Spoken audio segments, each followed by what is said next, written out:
Hello बच्चों, welcome to the session PYQs on chemical equations. Today we shall be doing 4 to 5 questions. Concepts आपके हैं और थोड़ा sharpen हो जाएंगे और नई चीज़ें सीखने को मिलेंगी. यूजुअली क्या होता है हम लोग क्या करते हैं, रिएक्शंस याद कर लेते हैं, एग्जाम में लिखाते हैं, ज़्यादा अंडरस्टैंडिंग नहीं ले पाते या जो भी रीजंस हैं, तो वो चीज़ें सारी ब्रश अप होंगी आज. आइए. Yes, first question of today's class. अच्छा, ये टॉपिक है आपका PYQ on chemical equations, previous year questions PYQ.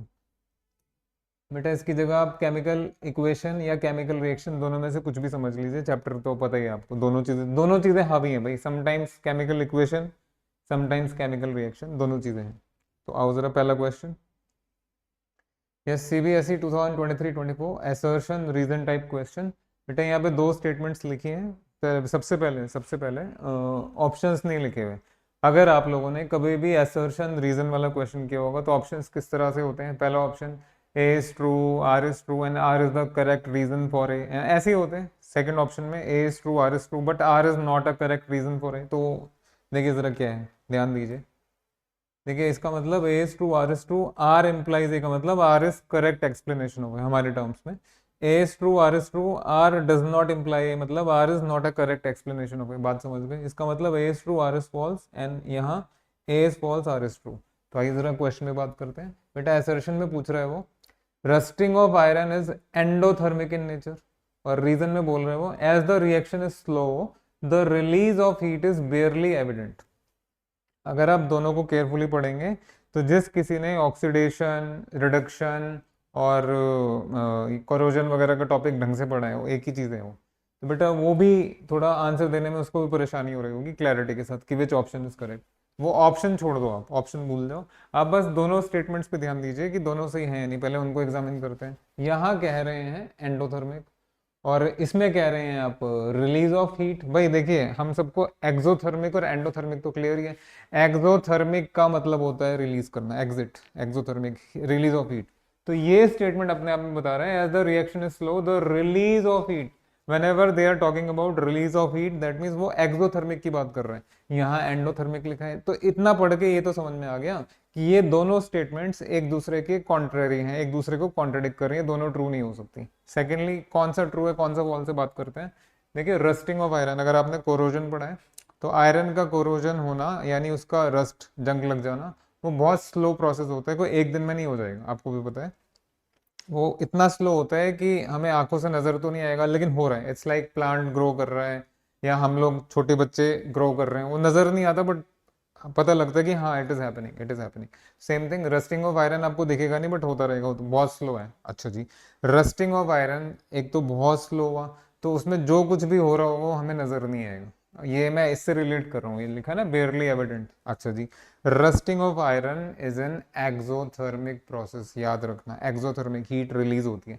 आप कहेंगे सर दिखती क्यों नहीं है, अभी मैंने बोला ना आपको, इतना स्लो होता है, बहुत ज्यादा heat over a period of time, बहुत ज्यादा अमाउंट में हीट रिलीज होती है, लेकिन वो एक बार में नहीं होती. धीरे धीरे धीरे धीरे slow slow slow heat release हो रही है. इट्स लाइक पेड़ है आपके पास, बहुत घना बड़ा पेड़ है बेटा, वो एक दिन में नहीं बनेगा ना, इतने सारे पत्ते हैं उसके, वो एक दिन में नहीं होगा, धीरे धीरे स्लोली एंड ग्रेजुअली हो जाएगा. हाँ जी, अब समझ गए मेरी बात. तो ये रस्टिंग ऑफ आयरन के लिए याद रखिएगा एक्सोथर्मिक होता है, हीट रिलीज होती है. तो ये तो गलत हो गया. और ये as the reaction is slow the release of heat is barely evident, ये करेक्ट है, ये करेक्ट है. आइए जरा, यहाँ पे रिलीज के बारे में बात हो रही थी और जैसे कि मैंने आपको बोला कहीं नोट्स बना के कैपिटल लेटर्स में लिख लीजिए. इस क्वेश्चन ने आपको क्या बताया, जंग लगना छोटा बच्चा भी समझता है बट इस तरह से क्वेश्चन आ जाएगा तो गए. कहीं कैपिटल लेटर्स में अपनी नोटबुक में लिख लीजिएगा, the rusting of iron is an exothermic process. मतलब वहां पे हीट रिलीज होती है और बहुत स्लो, बहुत धीरे, दिखाई दिखाई भी नहीं देगी. कहीं लिख लेना बेटा इसको, इस क्वेश्चन से ये पता लगा आपको. नेक्स्ट. हाँ जी, अगेन असर्शन रीजन मैं ऑप्शन नहीं लिखूंगा, हम सिर्फ दोनों स्टेटमेंट्स को एग्जामिन करेंगे कि क्या करेक्ट है क्या फॉल्स है. आइए, असर्शन है, इन the following reaction ZnO, zinc oxide कह लीजिए, ZnO प्लस सी गिव्स Zn प्लस CO. हाँ जी, ये दिख रहा है आपको कि Z, ओके, पूछ रहे हो ZnO अंडरगोज रिडक्शन, मतलब ये पूरा स्टेटमेंट करेक्ट होगा या नहीं होगा, अभी बात करते हैं. और दूसरा, carbon is reducing agent that reduces ZnO to Zn. अच्छा जी, तो जरा साथ है, ये पहले इस पे बात करते हैं. बेटा जिस किसी ने भी ऑक्सीडेशन और रिडक्शन पढ़ा है ऑक्सीजन के टर्म्स में, ऑक्सीजन के टर्म्स में, ही और शी नोज यहाँ आप कह सकते हैं ZnO का ऑक्सीजन गायब हो गया और Zn बच गया, यानी ZnO has been reduced to Zn। बिल्कुल ठीक बात है, ZnO का रिडक्शन हो गया, तो ZnO अंडरगोज रिडक्शन। अब किसकी वजह से? देखिए ZnO के साथ तो कार्बन ही था। अब यहाँ दो तीन चार चीज होती तो पता नहीं लगता आपको शायद, बट यहाँ तो पता लग ही रहा है। तो अगर आपको आपने रिड्यूसिंग एजेंट्स, ऑक्सीडाइजिंग एजेंट्स उतना गहराई में जाके नहीं पढ़ा तो भी दिख रहा है कि कार्बन की वजह से ही हुआ जो हुआ है ना, दिख रहा है आपको। और बाकी यहाँ आइए, carbon is a reducing agent that reduces ZnO to Zn। Carbon is a reducing agent, सच में। कुछ ऑक्सीडाइजिंग एजेंट्स के नाम पता है आपको, कुछ रिड्यूसिंग एजेंट्स के नाम पता है, क्वेश्चन के माध्यम से पढ़ेंगे तुरंत याद हो जाएगा। अगर आप ऑक्सीडाइजिंग एजेंट्स के बारे में बात करें तो ऑक्सीजन खुद ऑक्सीडाइजिंग एजेंट है, ओजोन हो गया O3, और वो जो आपके हेलोजन्स होते हैं क्लोरीन, फ्लोरीन, ब्रोमीन, आयोडीन, वो सारा, H2O2, हाइड्रोजन पेरोक्साइड, ये सारी चीजें आपने पढ़ी हैं, ये ऑक्सीडाइजिंग एजेंट्स हैं। हाँ जी, टेल मी सम रिड्यूसिंग एजेंट्स। हाइड्रोजन और कार्बन, कार्बन कोक, ध्यान रखिएगा ये सारी चीजें, और भी चीजें हैं क्लास में। तो बेटा अभी आपने क्या सीखा? यस, देख सकते हैं ZnO का रिडक्शन हो गया और वो Zn बन गया। तो ये स्टेटमेंट आपका ट्रू है, बिल्कुल ट्रू है भाई, दिस इज 100% ट्रू। और carbon as a reducing agent, ये भी ट्रू है। तो अगर वो चार ऑप्शंस यहाँ लिखे होते तो आप पहले वाला ऑप्शन करेक्ट मानते। मैं क्या बात कर रहा हूँ, ये इसमें से पहला ऑप्शन आपका करेक्ट आएगा। नेक्स्ट, ये क्वेश्चन भी हो गया। नेक्स्ट, हाँ जी, CBSE 2021-22, C6H12O6 plus 6O2 gives 6CO2 plus 6 times H2O। ये ब्रैकेट में लिखे हैं, ये इनका नेचर है, केमिकल नेचर कह लीजिए। हाँ जी, the above reaction is A या N, इसमें से क्या है क्या नहीं है, अगर आपने ठीक से पढ़ा है। अरे भाई, लाइफ सस्टेन किसकी वजह, सांस लेने की, respiration, this is respiration, this is equation of respiration. ये रेस्पिरेशन का इक्वेशन है। इतनी बड़ी चीज आप मिस कर रहे हैं, कैसे मिस कर रहे हैं भाई, क्यों मिस कर रहे हैं? तो this is equation of respiration, equation of respiration.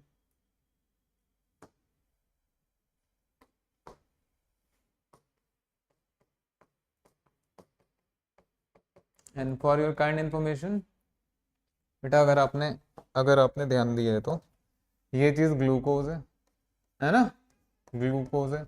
ये आपका ऑक्सीजन हो गया, और ये आपका कार्बन डाइऑक्साइड रिलीज हो रहा है और वाटर रिलीज हो रहा है। यू नो सेल्स में किस जगह होता है, कहाँ कहाँ क्या होता है, power house, you know everything, सारी चीजें बताएं। सो ये बताने के लिए था कि ये रेस्पिरेशन। अच्छा, रेस्पिरेशन में क्या होता है? रिलीज ऑफ एनर्जी भाई, रिलीज ऑफ एक्सोथर्मिक जिसने पढ़ा है, एंडोथर्मिक जिसने पढ़ा है, वो दो चीजें कैसे भूल सकते हैं भाई। एक रेस्पिरेशन वाला प्रोसेस बताया जाता है आपको, और एक फोटोसिंथेसिस बताया जाता है। यही दो क्लासिक एग्जाम्पल है जो बच्चों को समझ में आ जाएंगे।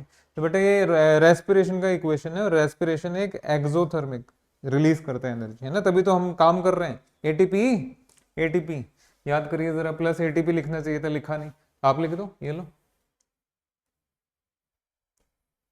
रिलीज ऑफ एनर्जी ऐसे ही होता है ना भाई, आपको तो क्लास में ये पढ़ाया था। ये आपका एटीपी हो गया, एडेनोसिन ट्राइफॉस्फेट, उसी से दुनिया चल रही है हमारी हमारी हमारी।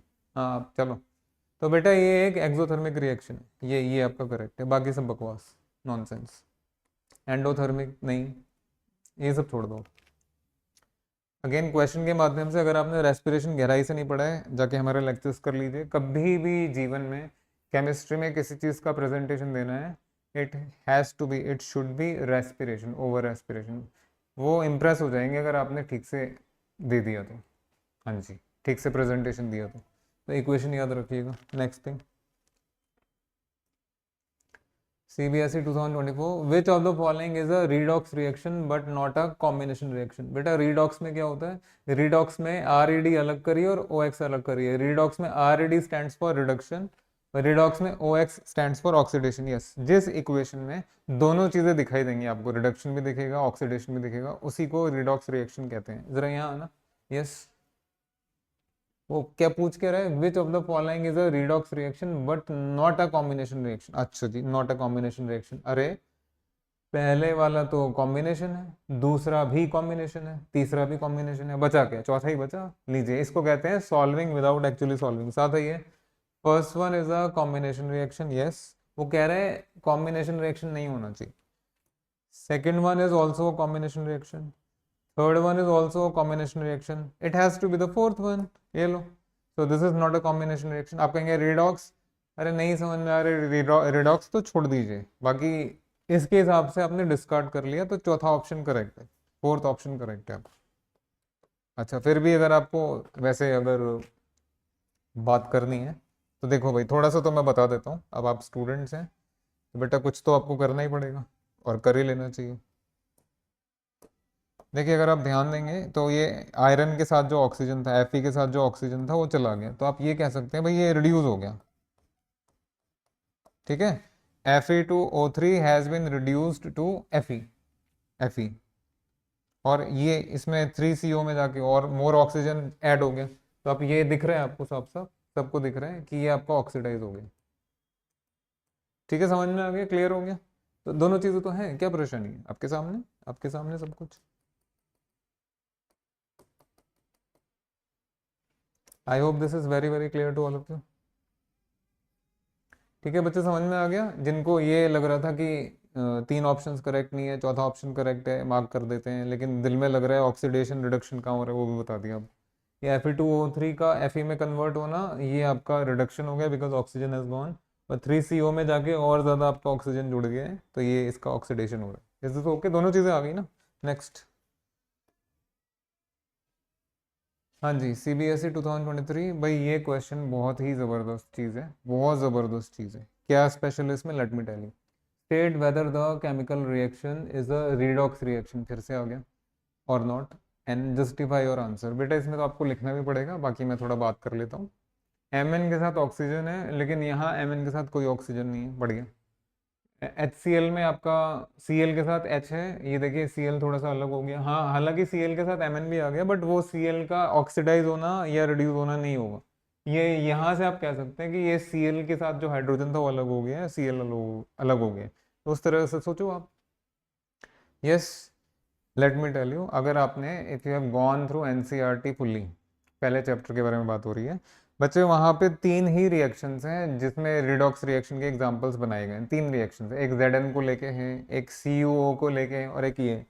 लेट मी टेल यू, जो पहली दो रिएक्शंस हैं वो तो फिर भी क्लियर है, पता लगता है साफ साफ कहाँ ऑक्सीडेशन हो रहा है, कहाँ रिडक्शन हो रहा है, किसका ऑक्सीडेशन हो रहा है, किसका रिडक्शन हो रहा है। इसमें जैसे आपको नहीं पता लग रहा, ज़्यादा ज़्यादा देखिए, ज़्यादा प्लीज़ ओवर कॉन्फिडेंट होने की ज़रूरत नहीं है बच्चे। मैं क्या कह रहा हूँ, मेरी बात ध्यान से सुनो, अभी बहुत एक्सपीरियंस लेना है आपको जीवन में।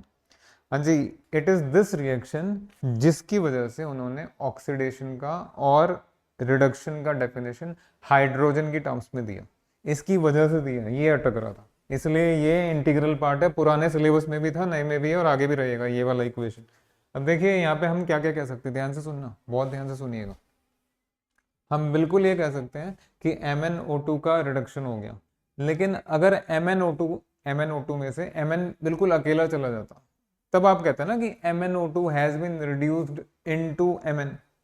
यहाँ तो MnO2 का ऑक्सीजन गया, लेकिन Mn के साथ जाके Cl2 जुड़ गया। अब ये कैसे बोल दे भाई कि MnO2 has been reduced to MnCl2, what is this nonsense.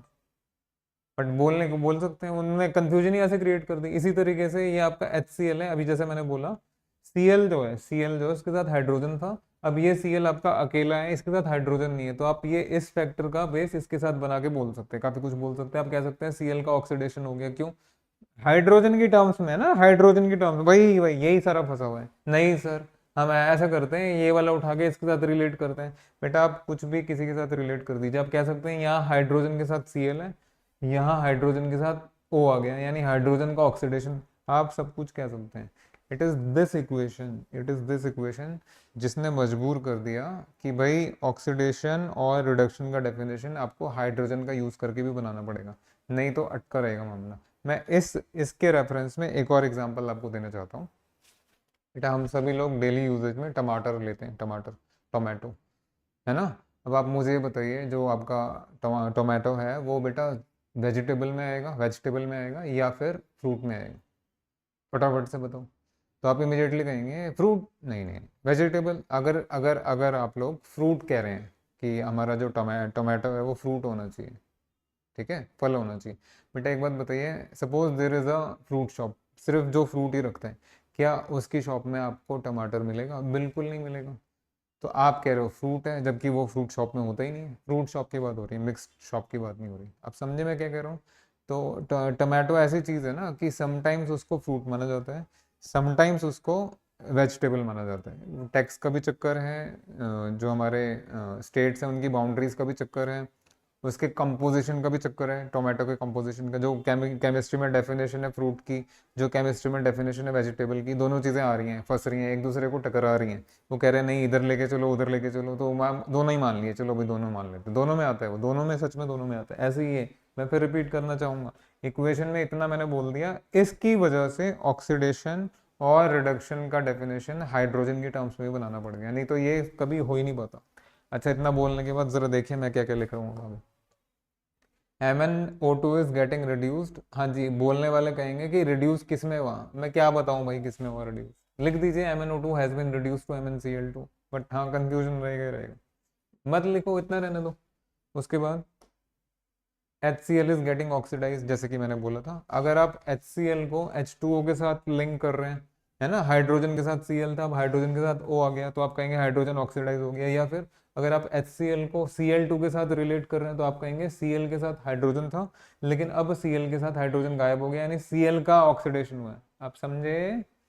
समझ गए? हाँ, ये सब करना है। अब आइए, ऐसी खतरनाक चीज दे दी है, तो ये कह सकते हैं रिडक्शन हो रहा है, यहाँ कह सकते हैं ऑक्सीडेशन हो रहा है, बट मैं इतनी देर से आपको कुछ समझा रहा हूँ बच्चे, बहुत कुछ बताया जा रहा है। So let me mark.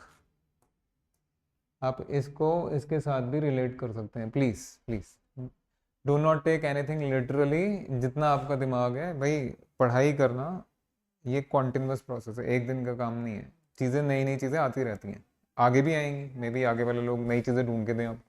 तो ऐसे ही अगर आपके दिमाग में अटक रहा है कि भाई इसको इससे रिलेट करेंगे तो क्या लिखेंगे, इसको इससे रिलेट करेंगे तो क्या लिखेंगे, मत लिखो भाई, इतना ज़्यादा दिमाग पे जोर नहीं लेते। इस रिएक्शन की वजह से बहुत काम हुआ है, डेफिनेशन चेंज होने करनी पड़ गई, या यूं कहिए हमें झुकना पड़ गया। पहले ऑक्सीडेशन का मतलब ऑक्सीजन ऑक्सीजन का ऐड होना, फिर बाद में पता लगा नहीं हाइड्रोजन की टर्म्स में बनाना पड़ेगा। इसी तरीके से रिडक्शन का भी है। चलिए नेक्स्ट।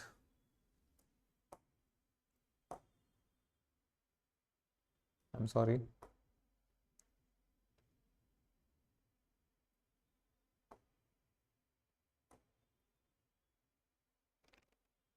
हाँ जी, नेक्स्ट क्वेश्चन।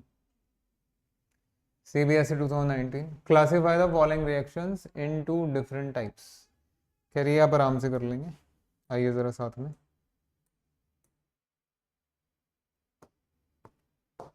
देखो बच्चे, पहला है AgNO3 plus NaCl gives AgCl plus NaNO3। हाँ जी, ये Ag सिल्वर, AgCl के साथ चला गया, और ये NO3 Na के साथ चला गया, डबल डिस्प्लेसमेंट, डबल डिस्प्लेसमेंट, तो this is double displacement.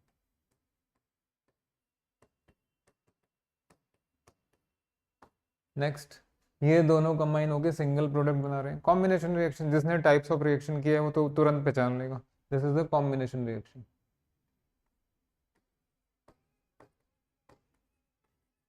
Combination reaction.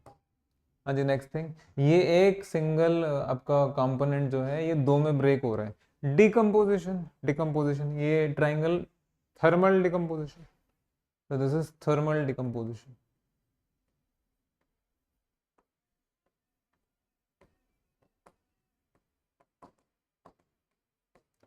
thermal decomposition। lastly, Zn plus CuSO4 gives ZnSO4 plus Cu। ओहो, Zn तो बड़ा पावरफुल है, उसने Cu को यहाँ से डिस्प्लेस कर दिया, डिस्प्लेसमेंट रिएक्शन, तो this is displacement reaction.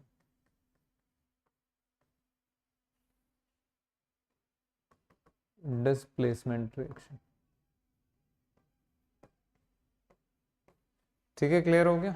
Next, मीठे मीठे क्वेश्चन हैं, लॉजिक के हिसाब से हैं, लॉजिक बेस्ड है और मज़ा आता है। आइए आगे। CBSE 2025, ये लास्ट ईयर का क्वेश्चन कह सकते हैं।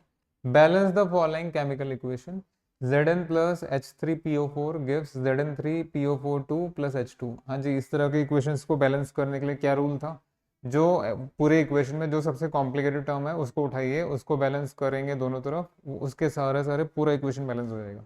क्या पिक करना है? मोस्ट कॉम्प्लिकेटेड टर्म जो आपको दिख रहा है, जो आपको दिख रहा है। हाँ जी, ये कॉम्प्लिकेटेड है, ये कॉम्प्लिकेटेड है, ये कॉम्प्लिकेटेड है, ये H2 is simple, Zn is simple, ये भी कॉम्प्लिकेटेड है, लेकिन इसका भी पिताजी यहाँ बैठा है, ये सबसे कॉम्प्लिकेटेड है। यहाँ से शुरू कीजिए, सिर्फ इसको बैलेंस करेंगे तो आपका सारा काम हो जाएगा। अच्छा जी, इसको बैलेंस करना दोनों तरफ शुरू करते हैं। देखो बच्चे, यहाँ Zn के साथ 3 एटम्स हैं, यहाँ Zn के साथ इकलौता एक एटम है, तो यहाँ पे आपको सबसे पहले 3 मल्टीप्लाई करना पड़ेगा with logic, with due respect. तो जैसे ही आपने यहाँ 3 मल्टीप्लाई किया तो आपने देखा Zn दोनों तरफ बैलेंस हो गया है। नेक्स्ट, अब इसमें आपका P का कंपोनेंट है बेटा, P 2 टाइम्स है, P 2 टाइम्स है, लेकिन यहाँ तो P 1 टाइम है, तो यहाँ पे 2 मल्टीप्लाई कर दीजिए। तो ये 2 मल्टीप्लाई करके आपका P बैलेंस हो गया। अब बाकी चीज़ें तो ट्रिवियल है, ट्रिवियल है। देखिए ज़रा, जैसे ही यहाँ 2 मल्टीप्लाई किया, वैसे ही यहाँ ऑक्सीजन के 4 एटम्स बैठे हुए थे, 2 टाइम्स ऑक्सीजन के 4 एटम्स, यानी 8 atoms, 8 atoms of oxygen. Oxygen भी बैलेंस्ड है, तो Zn बैलेंस है, P बैलेंस है, ऑक्सीजन बैलेंस्ड है। बट H पे आइए, 2 टाइम्स H3 कितना होता है बेटा? 6 एटम्स ऑफ हाइड्रोजन हो गए ना, ये तो 2 ही है, तो क्या चीज़ से मल्टीप्लाई करोगे? Thank you very much. अगर आप चाहें तो बैलेंस्ड इक्वेशन,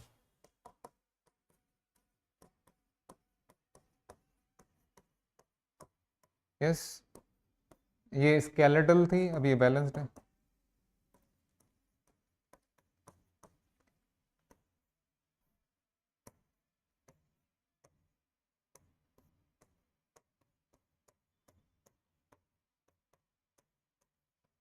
ठीक है, 3 times Zn plus 2H3PO4 gives Zn3PO42 plus 3H2।